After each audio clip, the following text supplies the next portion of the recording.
Hey folks, welcome back. I am back in the woodshed. Now, I'll tell you why. I have burned, as cold as it's been, I have burned not very much wood. Now, what does that mean? I have no idea. What I can tell you is this is still a partial tier. It was up as high as I could reach it, and it's down to about head level here. And this popple keeps getting shifted because it hasn't been warm enough to burn popple, because that's quick burning wood, and it's I burn it to just get the chill out of the air, but where it's been so damn cold, it just keeps being pushed back. So I have burned about a foot up to about here. So that's probably one wagon full. The tier that was the same height and the same length as this one here,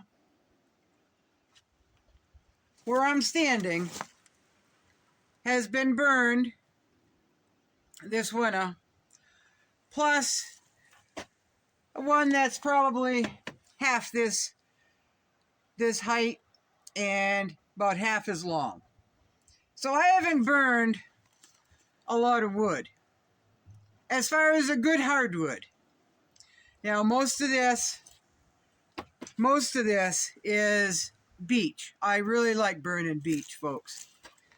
Now my smaller woodshed is where I burn the lesser wood, I guess. That's what some people call it. That has some spruce. It's got birch, white birch, gray birch. It also has some cherry. That made up most of it. Now, I have burned a half a tier of that. And again, that is wood that I'm burning. If I keep coming in and out of the house, I'll just throw a few sticks of that in there while I'm around.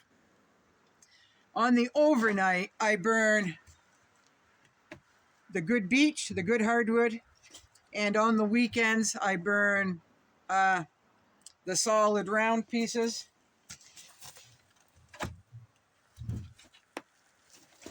Like this, of beech.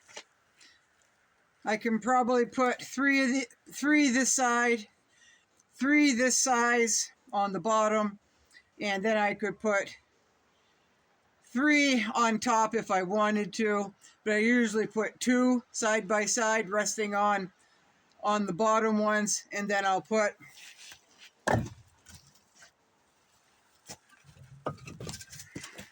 something like this in the middle like this, and then I will take smaller wood, which I just brought an armload in. The smaller wood as fillers, right? So the reason I'm in the woodshed is, one, I can get in the woodshed now and stand comfortably.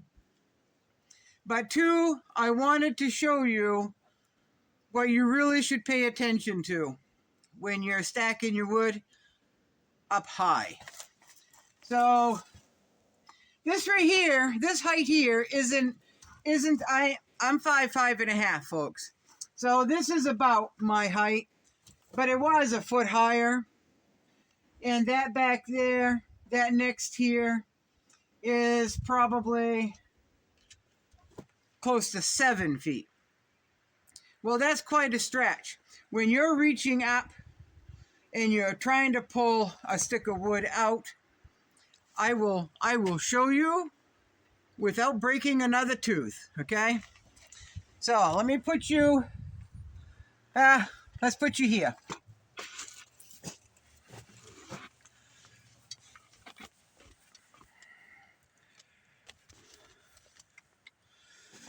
Okay, so this is what happens, folks. Let's just say you've got a pile. I'm tired of moving this popple. I've moved it so many times so far. let's just say you've got,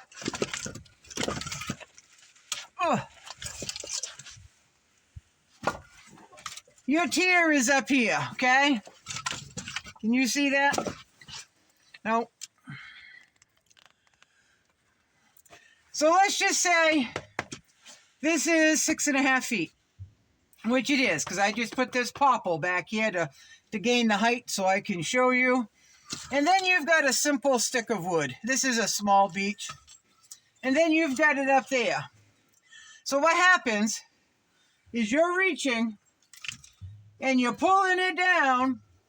A lot of times it'll come right down and get your nose, your cheek, your top of your forehead. But if you're looking up, it's gonna get your teeth, front teeth. So that's how I have chipped my front teeth, folks. That is how I've had split lips. That's how I've broken my nose once or twice. That is how I have really given my brow bone a nice goose egg. That's how I have bruised my cheek. So, you would think after all these years I would know better. And every time one comes down, a stick of wood comes down in my face, I swear, the next year I wasn't going to stack it so high. But then I do, right?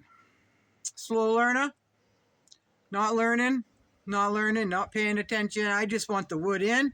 I want as much wood as I can get in the woodsheds. And so that's why you shouldn't stack wood so tall. So if you're 4 foot nothing, or if you're 5 foot nothing, or 5.5 foot nothing, and you stack your wood 2 feet above your head, so you're stretching and pulling it down and pulling it out, a lot of times it does. That wood spins, and sometimes you can jerk your head fast enough. Sometimes you can get your face out of the way, get your head out of the way, but it's going to hit your shoulder or whatever. So I don't know what the temperature is. The thermometer is on the other side of, on the side of the woodshed. I should put it in here if I'm going to start filming. Let me go get it, folks. So it looks like it's about 11 degrees. About 11 degrees. I'm not really sure. I'm going to have to put a screw in, I guess. I don't know. But it's about 10 degrees. The dew point is 40, about 41, 42. So, yeah, I'll put it right there for now. I don't know what I'm going to do, folks. But, so it has warmed up. The breeze has picked up, though, so it's feeling just as cold. Someone asked me, actually a few of you have asked me, over the whole time I've been on YouTube putting out videos, why do you look around so much while you're talking and you're recording? You're always looking around. And I guess I don't even realize I do that until I went back and watched one of my videos where one of those was commented, where that comment was made. And all I know, folks, is I try to be aware of my surroundings, even in my own yard. I've had bear in the yard more than once. I've had deer, moose, all kinds of four-legged predators, fox, fisher, weasels, all that stuff. So I'm kind of always looking around because, one, I have birds and I want to catch any danger that comes their way, because fox and bear and any predator birds, they don't care if I'm in the yard or not, right? So that's one reason. Another reason is I just like to know what's going on. If I catch movement, then I automatically look over that way. Like if there's a eagle flying over the bog, it draws my attention. If I see movement up in my garden, it draws my attention. But I've always been one for looking around. When I go into a store, I'm always doing the same thing. I'm paying attention to my surroundings. And I swear, I get asked more times than a lot of people, can I help you find something? Because I'm just doing this. I'm just looking all around. And a lot of times I'll just joke and say, well, I live back in the woods. I'm not used to being in stores because I try to live a self-sustaining lifestyle. I just do that for fun. I do. I just say that for fun. Some of them look at you like they have no idea what you just said. Others just kind of chuckle. And some of them, they just kind of get it, right? So that is why I'm always looking around. It doesn't matter if I'm holding a conversation in the dooryard. I'm looking around. And I think that's one of the reasons why I know the layout. If something is, and I'm not only looking, I am seeing and I'm observing and I'm paying attention. So I think that's why if there's a limb broke on a tree, or if tracks are on the bog, which there are a lot of predator tracks, there's fox and coyote, and one looked like to be a fisher track on the bog in the snow. So that's why I tend to notice, because I observe. I'm always looking around and I'm remembering what I'm seeing. So if a tree top used to be there through the woods and all of a sudden it's not there the next morning, I kind of see that, well, that tree's not there anymore. So then I'll go out and I'll see that the wind broke off or the top broke off or whatever. So it's not a bad practice to get into, knowing your surroundings, pay attention, be vigilant, but not because a group of people with bang-bangs are coming down over the hill. That's not the reason why, folks. It's just I've always been observant. So I hope that answers your question. That's just who I am. I'm just very observant no matter where I go. Do I look lost when I do that in stores or in the community? Yeah, I do. I'm sure I do. Oh, that person doesn't have a clue where she is. She's looking all around. What's she looking for? I'm sure. So that is it. I think this is the last video of today.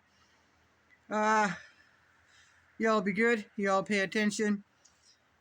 Y'all keep the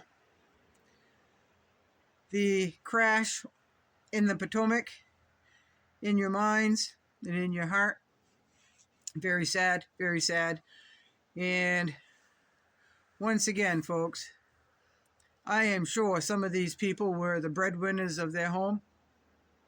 And one more reason, folks, one more reason, it proves itself every day. This is why you should prepare, folks. You should prepare. Anything could happen. And I know I sound like a broken record, but it proves itself every day, folks. It does. So, y'all be good.